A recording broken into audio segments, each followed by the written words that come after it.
Hello students, welcome to the sixth session on chapter number 7 coordinate geometry. In this video we'll be doing question number 1 to question number 5 of exercise 7.4.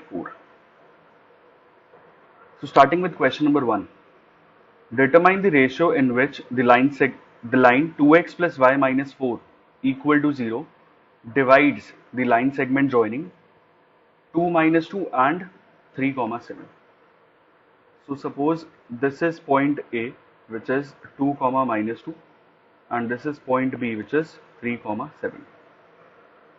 And हमें क्या करना है, अगर एक line point A B को जो join करती हुई लाइन है अगर इसको डिवाइड कर रही है, बीच में इसको इंटरसेक्ट करती हुई जा रही है, सपोज पॉइंट पी पे this line is 2x plus Y minus 4 equal to 0, तो हमें बताना है कि ये किस रेशो में इसको डिवाइड करेगी, मतलब AP रेशो PB क्या होगा, हमें ये फाइंड करना है। तो जब भी हमें रेशो फाइंड करनी होती है तो हम उसमें रेशो ले लेते हैं K रेशो 1। सबसे पहले let 2x plus Y minus 4 equal to 0 intersects the line segment AB at P and जो रेशो है AP ratio PB let us assume that is K ratio 1, ये हमने अज्यूम कर लिया। So this is K ratio 1। So अगर हमें यहाँ पे K की वैल्यू निकालनी तो सबसे पहले हम सेक्शन फॉर्मूला यूज करके पॉइंट P के कोऑर्डिनेट्स निकालते हैं। तो यूजिंग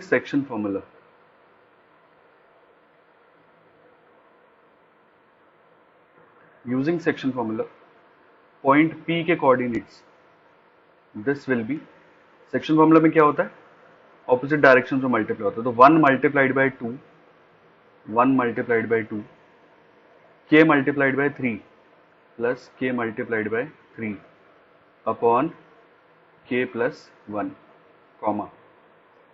ऐसे अगर हम y की बात करेंगे तो 1 multiplied by minus 2 1 multiplied by minus 2 and K multiplied by 7 divided by K plus 1, ये आ गया। So point P will be 2 plus 3K upon K plus 1 comma 7K minus 2 upon K plus 1।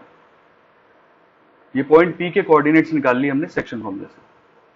अब क्योंकि ये पॉइंट P इस line के ऊपर लाई कर रहा है तो इसका मतलब इसको सैटिस्फाई करेगा, since point P lies on AB therefore, तो P के कोऑर्डिनेट्स क्या रहेंगे, अच्छा पॉइंट P अगर उसके इसके ऊपर लाई कर रहा है तो सैटिस्फाई करेगा, तो इसमें क्या होगा 2 x की जगह पे इसका x कोऑर्डिनेट, y की जगह पे y कोऑर्डिनेट, सो 2 times 2 plus 3K upon K plus 1, ये 2x हो गया, प्लस y की जगह पे y कोऑर्डिनेट पॉइंट P का 7K minus 2 upon K plus 1 minus 4 equal to 0। क्योंकि ये पॉइंट P इस लाइन के ऊपर लाई कर रहा था तो इस लाइन की इक्वेशन को सैटिस्फाई करेगा। सो यहाँ पे एलसीएम ले लेते हैं, एलसीएम इज K प्लस 1, तो ऊपर आएगा 2 2 जा 4 प्लस 3 2 जा 6K plus 7K minus 2 minus, अब ये 4 इस K प्लस 1 से मल्टीप्लाई होगा तो यहाँ आएगा 4 ब्रैकेट में K plus 1 is equal to 0। Terms को कंबाइन कर लेते हैं और ब्रैकेट ऊपर ओपन करते हैं, दिस K प्लस 1 इसको हम 0 से मल्टीप्लाई कर देंगे, क्रॉस मल्टीप्लाई, सो ये आएगा 6K plus 7K this is 13K, 4 minus 2 this is 2 minus 4K minus 4 is equal to 0। 13K minus 4K ये बन गया 9K minus 2 equal to 0, so 9K की वैल्यू आ गई 2, K विल बी 2/9। तो इसका मतलब AP रेशो PB जो मैं फाइंड करना था that will be 2:9, this is the answer. Okay, moving on to the next question, question number 2, find a relation between x and y if the points x, y, 1, 2, 7, 0 are collinear। जो last exercise हमने 7.3 किया उसमें हमने collinear वाली condition देखी थी कि for collinear points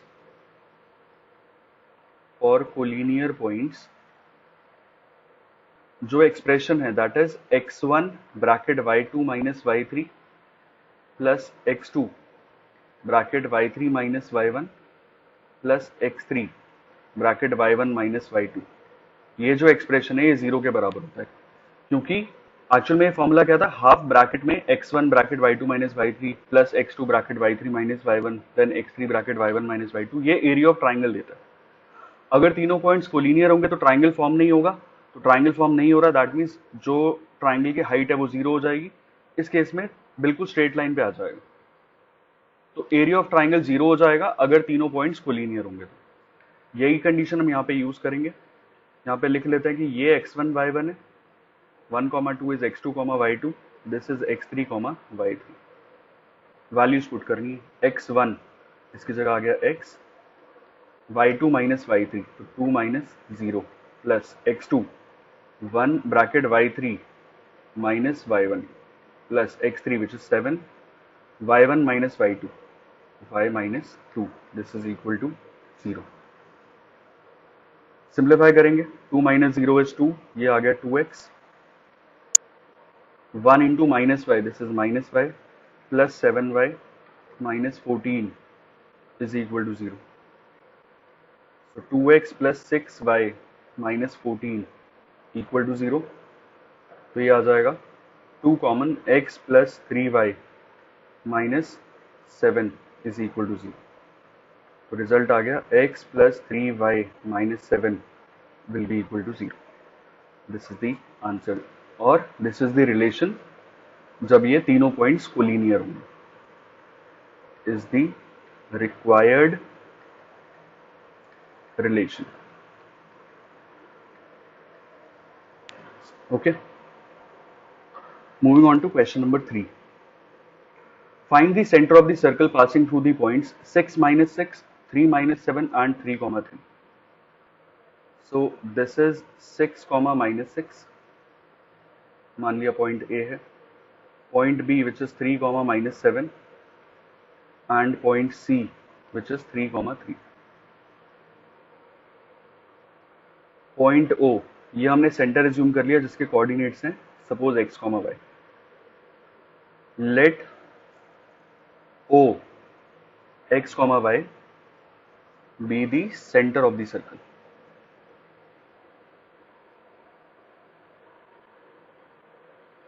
अब ये x और y के कोऑर्डिनेट्स निकालेंगे कैसे? तो सबसे पहले तो हमें ये पता है कि अगर मैं OA की बात करूं तो OA क्या है, इस सर्कल का रेडियस है।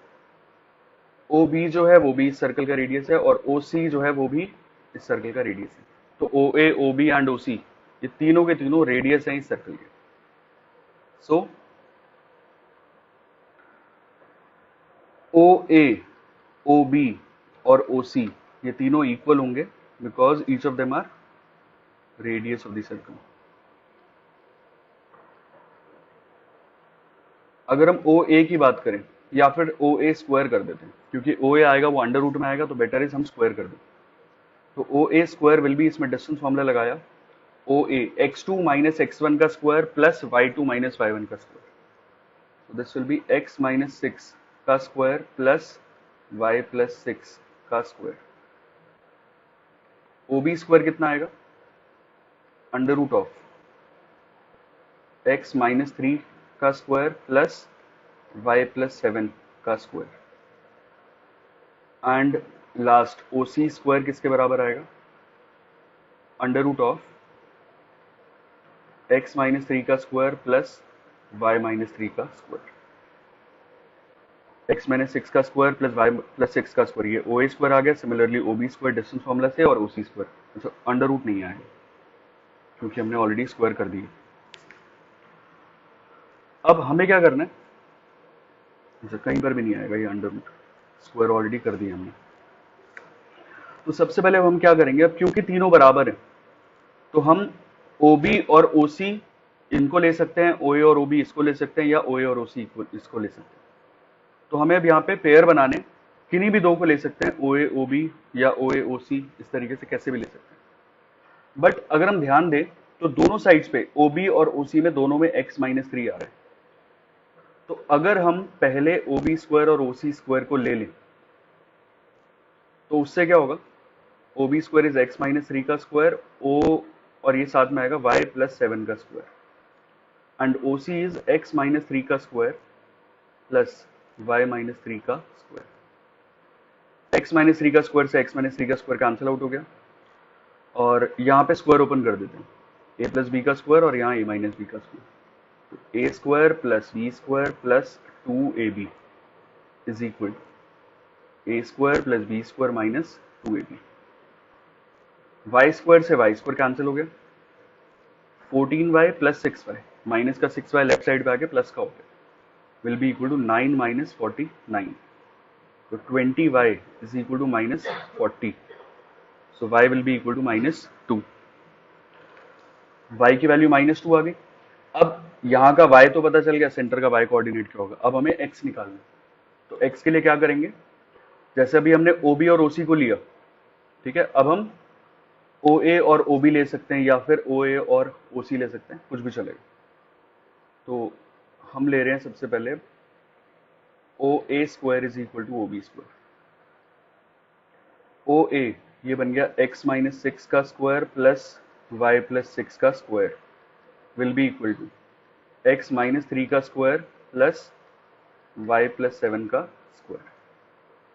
y की वैल्यू ऑलरेडी निकाल चुके हैं माइनस टू, तो y की वैल्यू माइनस टू पुट कर दो, क्या बनेगा, you will get x minus six का स्क्वायर प्लस y की जगह माइनस टू लगाया तो minus two plus six, minus two plus six का square is equal to x minus three का स्क्वायर, x माइनस थ्री का square plus y plus seven, तो y की जगह माइनस टू, तो ये आ गया माइनस टू प्लस सेवन का स्क्वायर। सिंप्लीफाई करते हैं, स्क्वायर ओपन कर दिया, ये सारे स्क्वायर ओपन करो, A square plus B square minus two A B, six minus two is four, four का स्क्वायर 16 इज इक्वल टू, यहाँ स्क्वायर ओपन किया, A square plus B square minus two A B plus seven minus two is five, five का square 25, x square से x square यहाँ cancel out हो रहा है। इसके बाद x वाली टर्म्स को मर्ज कर दो, तो माइनस 12x प्लस 6x एक साथ कर दिया, यहाँ बचा 9 plus 25 minus 36 minus 16, so minus 12x plus 6x, ये तो हो गया माइनस का 6x is equal to 9 plus 25 34, 34 minus 36 minus two, minus two minus 16, ये हो जाएगा माइनस का 18, तो x की वैल्यू कितनी आ गई, minus 18 upon minus six which is 3। तो इसका मतलब सेंटर कितना हो गया, सेंटर ऑफ सर्कल, x की वैल्यू 3 और y की वैल्यू क्या निकाली थी, minus two, the value of y will B minus two. तो सेंटर ऑफ द सर्कल क्या आएगा, 3 कॉमा माइनस टू। वैसे ये थ्योरम भी हम क्लास 9 में कर चुके हैं कि अगर तीन नॉन कोलिनियर पॉइंट्स होते हैं तो वहां से एक ही सर्कल पास होगा, there is one and only one circle passing through three non collinear points, और अगर एक ही सर्कल पास हो रहा है तो उसका एक ही सेंटर होगा, तो आंसर भी इसके मल्टीपल नहीं आएंगे, इसका एक ही आंसर आना था। ओके, ऐसा नहीं है कि अगर मैं राइट साइड से सर्कल बना दूं तो सेंटर अलग हो जाएगा, ऐसा नहीं होगा। तीन नॉन कोलिनियर पॉइंट से सिर्फ एक ही सर्कल पास होता है और उसी सर्कल का हमें सेंटर निकालना। Okay, moving on to question number 4। The two opposite vertices of a square are -1, 2 and 3, 2. So मान लिया कि ये स्क्वायर जो है दैट इज ABCD और दो ऑपोजिट वर्टिसेस कोई भी दो ले सकते हैं, suppose this is -1, 2 and C 3, 2।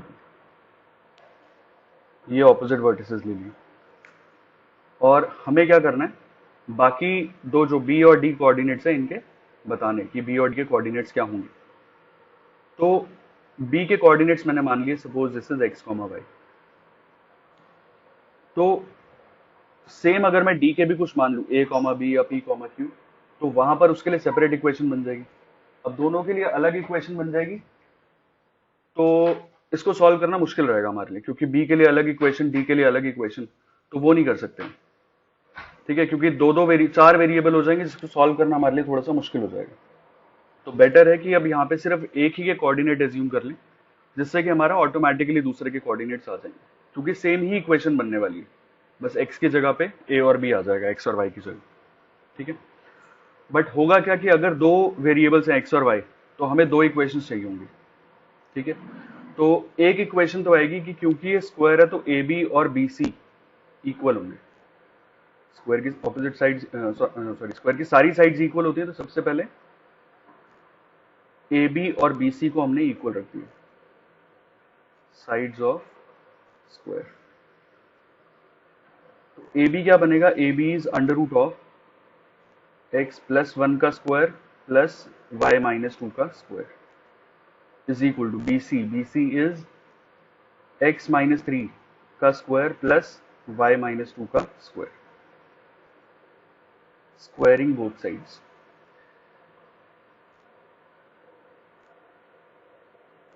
Squaring both sides किया तो क्या होगा, रूट हट जाएगा, तो ये आया x प्लस वन का square plus Y minus two का square is equal to x minus three का square plus Y minus two का स्क्वायर। दोनों साइड्स पे वाई माइनस टू का स्क्वायर है, ये यहाँ पे कैंसिल आउट हो गया। अब स्क्वायर्स ओपन कर दो, left hand side x plus one का square A square plus B square plus two A B, और राइट हैंड साइड पे A square plus B square minus two A B minus six x. ठीक है, x square से x square हो गया cancel, two x plus six x will be equal to nine minus one, तो eight x कितना आ गया, eight, the value of x will B one, x की वैल्यू आ गई वन। अभी भी वाई नहीं पता चला हमें। मैंने क्या बोला था कि जितने नंबर ऑफ वेरिएबल्स होते हैं उतनी नंबर ऑफ इक्वेशंस होना जरूरी होता है उनकी वैल्यू निकालने के लिए। तो अगर हमारे पास दो वेरिएबल्स हैं एक्स और y, so I need at least two equations जिससे कि मैं एक्स और वाई की वैल्यू निकाल सकूं। तो एक इक्वेशन तो हमारे पास यही थी कि साइड्स को हमने बराबर कर दिया, A B is equal to B C. Second equation कैसे आएगी, अगर मैं डायगोनल ए सी को ज्वाइन करूं, तो जो ट्राइंगल ए बी सी है this will become a right angle triangle. Right angle triangle है, इसका मतलब हम यहाँ पे पाइथागोरस थ्योरम लगा पाएंगे। So in right triangle A B C, A B square plus B C square is equal to A C square by Pythagoras theorem. A B square क्या बनेगा, एक्स प्लस वन का square plus Y minus two का square. B C square will be x minus three का square plus Y minus two का square is equal to A C square. A C ये हो जाएगा three plus one का square plus to minus two का square. अब जो value पता है वो वैल्यू पुट कर देते हैं। जैसे हमें x की वैल्यू पता है, x की वैल्यू इज वन, तो x की वैल्यू वन यहां और यहां लगा देते हैं, तो क्या बनेगा, वन प्लस वन का स्क्वायर, वन प्लस वन का square plus y minus two का स्क्वायर। अच्छा, y माइनस टू का स्क्वायर यहां पर भी है, यहां पर भी है, तो ये एक्चुअली में ट्वाइस हो जाएगा। Sorry, this will become twice of y minus two का स्क्वायर। x माइनस थ्री का स्क्वायर, यहां पर भी वन लगा दिया, तो ये हो गया वन माइनस थ्री का square plus one minus three का square is equal to three plus one four, four का स्क्वायर हो जाएगा यहाँ पे 16, और टू माइनस टू जीरो हो गया, तो ये जीरो का स्क्वायर है zero. One plus one two, two का स्क्वायर ये हो गया four plus twice of y minus two का square plus one minus three is minus two, minus two का स्क्वायर करेंगे तो ये आ गया four is equal to 16। So two times y minus two का square is equal to 16 minus four and four, ये हो गया 8, राइट साइड पे जाके minus 8। So two times y minus two का स्क्वायर इज इक्वल टू 8।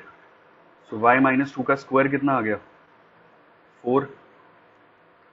4 जो है वो 2 का स्क्वायर है, और जब दोनों साइड से स्क्वायर हम हटाते हैं तो क्या होता है, y minus two will be equal to plus minus two, plus minus आ जाता है। सो y की वैल्यू कितनी आएगी, माइनस टू उधर आगे plus two, plus minus to. एक बार प्लस की वैल्यू लेनी है, एक बार माइनस लेना है, तो एक बार 2 + 2 एंड एक 2 - 2। 2 + 2 इज 4, 2 - 2 इज 0। जो y की वैल्यू आ रही है वो 2 आ रही है, 4 एंड 0।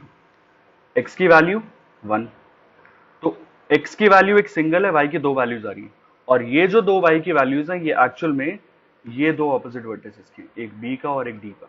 अब x की single value, that means x coordinate जो होगा दोनों पॉइंट्स का वो सेम है, y अलग अलग है। देयरफॉर x की वैल्यू 1, 4 एंड दूसरा coordinate 1, 0 are the coordinates of other two vertices. अब हमें नहीं पता कि कौन सा बी होगा, अगर ये बी हुआ तो ये डी हो जाएगा, या फिर अगर ये डी हुआ तो ये बी हो जाएगा, तो इसके बारे में हम कुछ कह नहीं सकते, तो हमने ऐसे लिख दिया कि 1, 4, एक वर्टेक्स 1, 4 होगा, दूसरा वाला 1, 0 होगा। Okay, question number 5। The class 10 students of a secondary school in Krishna Nagar have been allotted a rectangular plot of land for their gardening activity. Saplings of gulmohar are planted on the boundary at a distance of 1 meter from each other. There is a triangular grassy lawn in the plot as shown in the figure. तो ये बीच में triangular grassy lawn है और ये rectangular plot था जो कि gardening के लिए दिया गया है. The students are to sow seeds of flowering plants on the remaining area of the plot. तो बाकी जो एरिया यहाँ पे उनको फ्लावरिंग प्लांट्स की सीड्स लगानी है।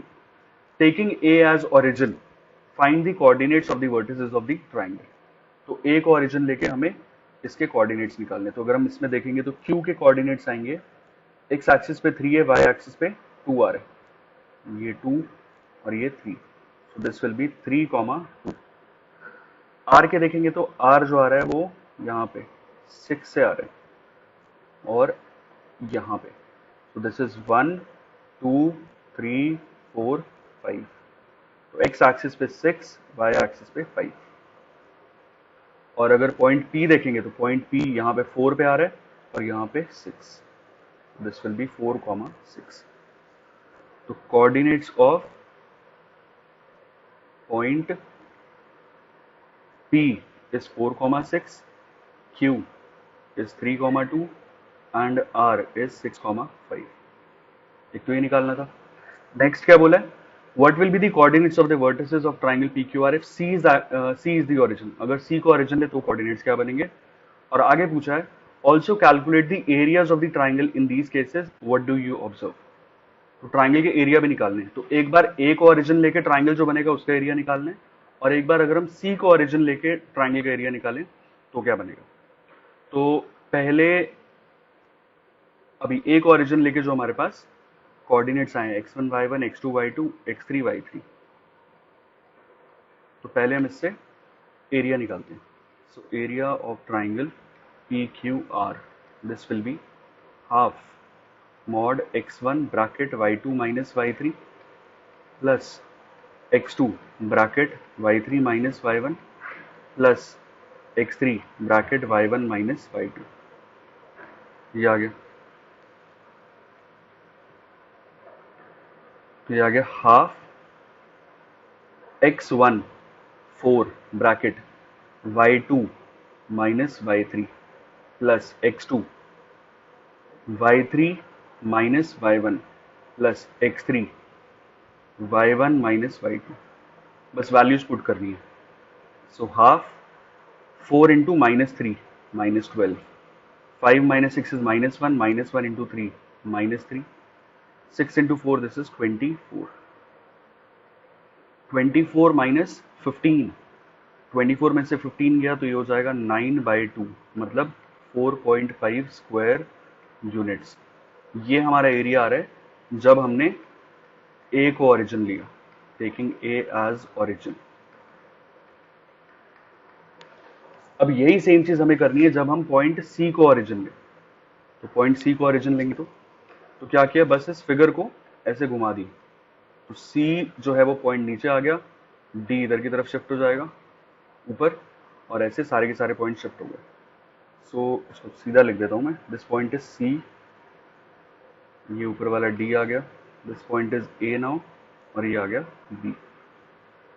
अब जो नंबरिंग है वो ऐसे चलेगी 1 2 3 4 5 6 7 8 9 10 11 12 13 और यहाँ पे 1 2 3 4 5 6 यहाँ पर भी लेबलिंग कर देते हैं, इजी रहेगा 1 2 3 4 5 6 7। सो अब यहाँ पे देखते हैं अगर हमने C को ओरिजिन लिया, टेकिंग C एज ओरिजिन, तो हमारे पास कोऑर्डिनेट्स क्या आ रहे हैं। तो P के कोऑर्डिनेट्स क्या आएंगे, P के कोऑर्डिनेट्स x एक्सिस पे 12 हो गया और y एक्सिस पे 2, y एक्सिस पे 2 आ रहा है, x एक्सिस पे 12 आ रहा है क्योंकि हमने C को ओरिजिन कर दिया। सो this will B 12, 2। Point Q, this will B 13, x की वैल्यू 13, 6, 13, 6। और पॉइंट R, x एक्सिस पे 10 हो गया और y एक्सिस पे इसका हो जाएगा 3, दिस विल बी 10, 3। अब हमें C, जब हमने ओरिजिन लिया तो इसके हिसाब से भी एरिया निकालना। So area of triangle PQR, again the formula is half x1 y2 minus y3 plus x2 bracket y3 minus y1 plus x3 bracket y1 minus y2। ये x1 y1 हो गया, ये x2 y2 हो गया, ये x3 y3 हो गया। Half x1 bracket y2 minus y3 plus x2 bracket y3 minus y1 plus x3 bracket y1 minus y2,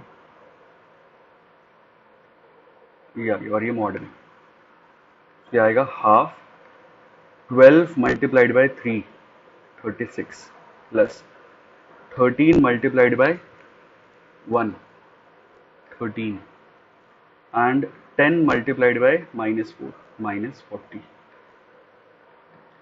half 36 and 13 49, 49 minus 40 ये आ गया 9। so again the area is 4.5 square units। पहले भी हमारा एरिया 4.5 स्क्वायर यूनिट्स आ रहा था, अभी भी एरिया 4.5 स्क्वायर यूनिट्स आ रहा है। तो इससे हमने क्या ऑब्जर्व किया, यहाँ पे ये भी बताना है what do you observe. So here we observe that area in both the cases is same। तो इसका मतलब इससे ये फर्क नहीं पड़ता कि अगर हम ग्राफ को उल्टा कर दें तो कोऑर्डिनेट चेंज हो जाएंगे। तो कोऑर्डिनेट चेंज होने से पी क्यू आर की शेप चेंज नहीं हुई है, उसका साइज चेंज नहीं हुआ है। तो साइज चेंज नहीं हुआ तो उसके एरिया पे भी फर्क नहीं पड़ेगा। तो चाहे हम सी को ओरिजिन लेके एरिया निकाले पी क्यू आर का, या फिर ए को लेके निकालें, या फिर अगर हम सेम चीज बी को लेके करें या डी को लेके करें, तो एरिया में कोई फर्क नहीं आएगा, area will remain same. Okay, so with this we have completed today's session. We'll continue from question number 6 in the next video. Thank you so much.